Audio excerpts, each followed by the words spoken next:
Picture this. You've been watching this series on Netflix that has you invested.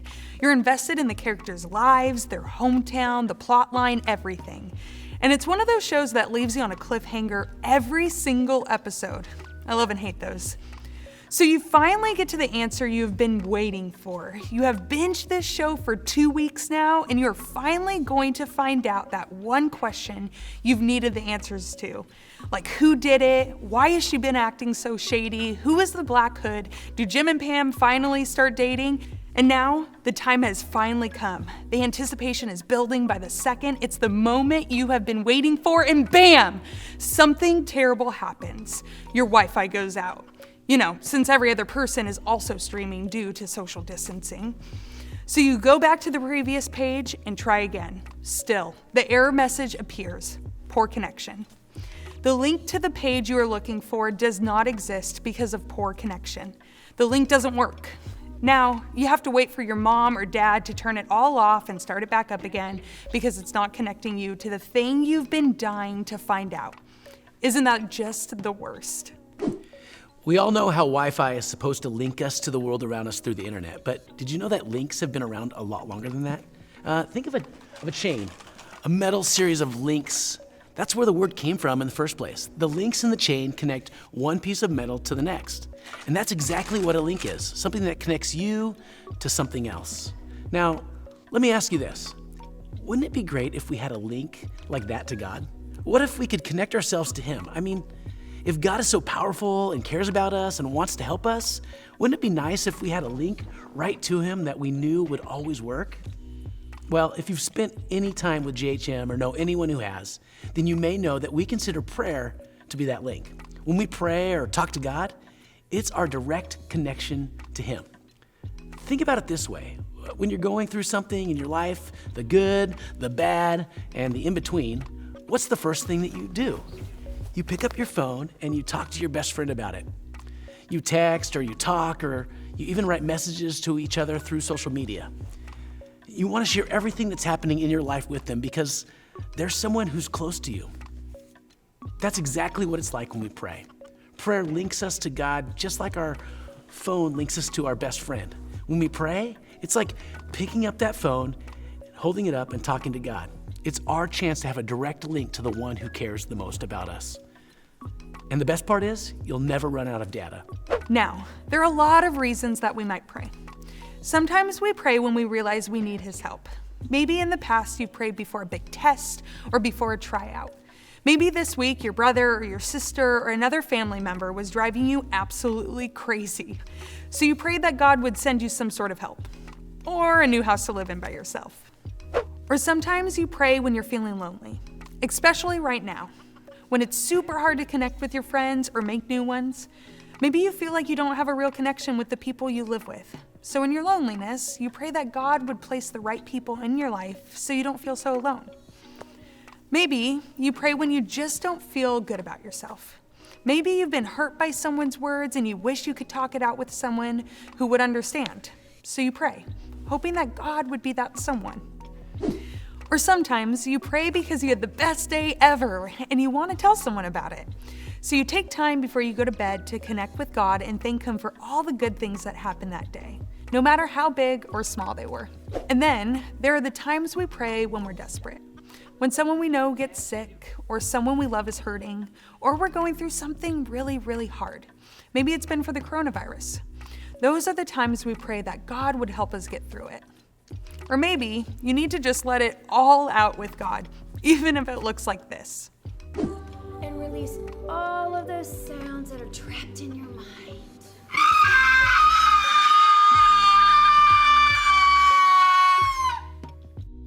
Sir, are you okay? I'm a little messed up. Honestly, I can relate with that right now. I remember the day that my on and off relationship with Allison finally ended. This was a girl that I was absolutely in love with, and I couldn't imagine my life without her. And I was devastated and I was desperate to have her back in my arms. So who else did I call out to other than everyone else who would listen? I called out to God. I remember pleading for weeks. I would cry. And as I called out to God, I would cry these ugly tears that just, like not regular tears, but deep, pain-filled sobs that the entire neighborhood could hear. And it would leave me exhausted.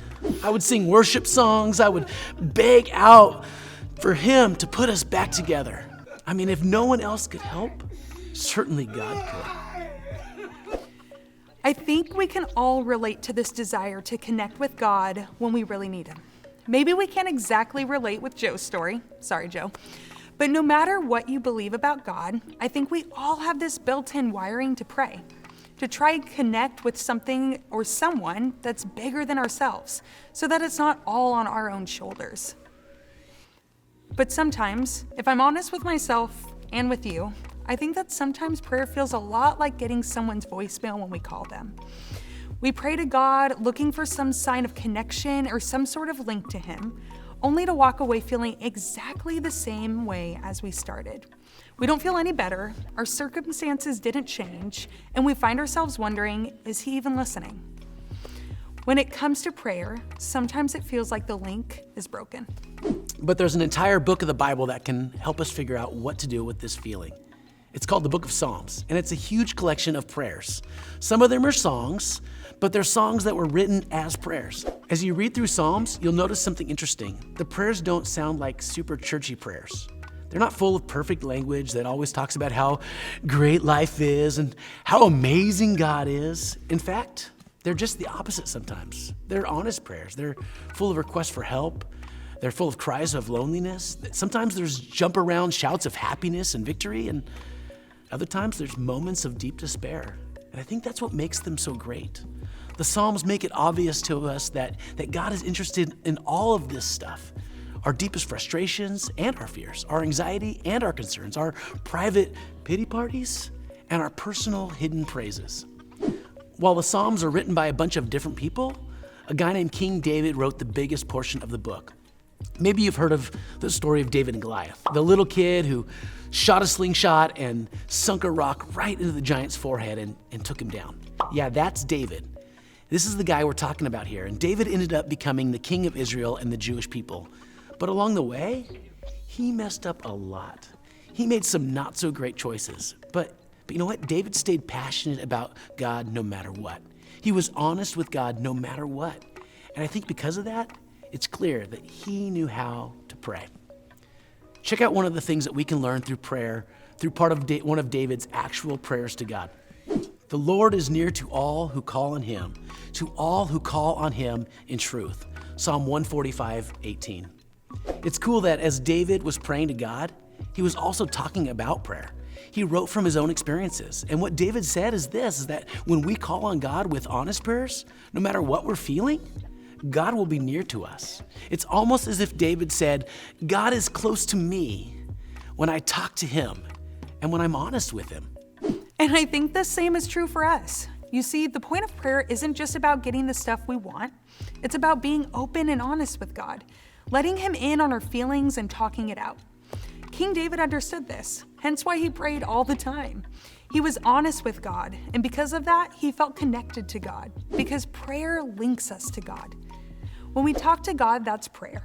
When we connect with the one who created us, the one who made the whole world, the one who loves us perfectly and wants to hear from us, that's creating a link between God and us. And here's the wild thing. God already knows what you're thinking and feeling. Before you say a word, God already knows what's going on.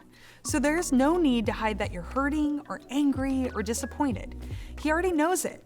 Prayer isn't really about informing God. Prayer is really about being honest with God and talking it out with him, processing what you're feeling and opening up your heart to him. It's like letting your best friend in on your day. They may already know everything that happened because you guys were with each other the whole day, but talking about it with them helps you process it with someone you love and trust. I wouldn't be so close to my friend group if I didn't open up to them about how I was feeling. But ultimately, prayer links you to God, connecting us to him, building a relationship with him. So maybe this week, we need to rethink the link. It's totally fine to ask God for the stuff that you need, but maybe instead of thinking of prayer as a request line, you could think of it as a link to God. And you can start by just talking to him.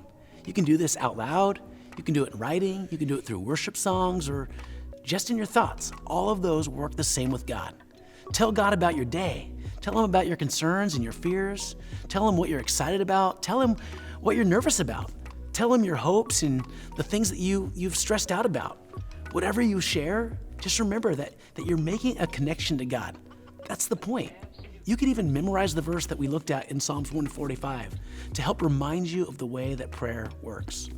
Remember, prayer links us to God. So no matter how you're feeling, you can be honest with him in your prayers. Because as David reminded us, it's honesty that will help you connect to God in prayer. Now, I totally understand what you might be thinking. I don't have time for prayer, or I get super distracted when I pray, or I don't even really know what it looks like. Like, where do I even begin? And I've been there. We're gonna be talking about that a lot next week.